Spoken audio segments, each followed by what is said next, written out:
সাহিব ভাই, বলেন। ভাই আমার 30টা ডিম দিয়ে একটা মোগলাই তৈরি করে দেন তো। ধর মেয়েডি আর কোনো ইয়া আছে? এখন 100 ডিমের মোগলাই বানায়।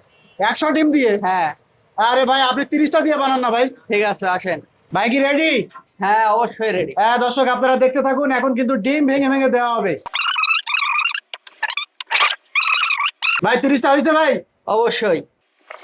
দর্শক এখন কিন্তু রেডি হচ্ছে, আপনারা দেখতে পাচ্ছেন 30টা ডিম দিয়ে মোগলাই। ভাই। আপনারা বলে 100 ডিম দিয়ে বানান, দেখেন না হ্যাঁ, সম্ভব হয় কি? দেখেন। ভাই আসলে 100 ডিম দিয়ে কি মোগলাই বানানো সম্ভব? আল্লাহ রে, বেশিক্ষণ না, 15 মিনিট। 15 মিনিটে তো হয়ে যাবে। হ্যাঁ। আপনারা কিন্তু দেখতে পাচ্ছেন এখানে এই যে মোগলাইটা তৈরি হচ্ছে 30টা ডিম দিয়ে। ভাই ঠিকঠাক হবে তো ভাই? হ্যাঁ, খাওয়া যাবে তো? অবশ্যই।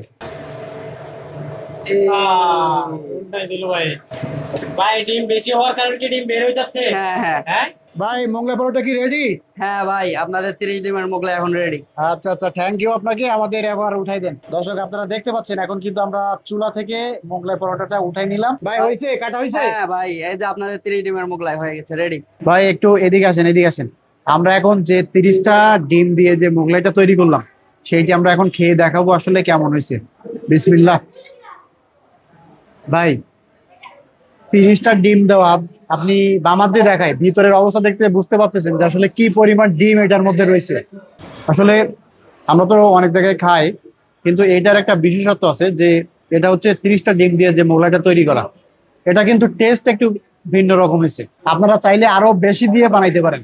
ধন্যবাদ সবাইকে।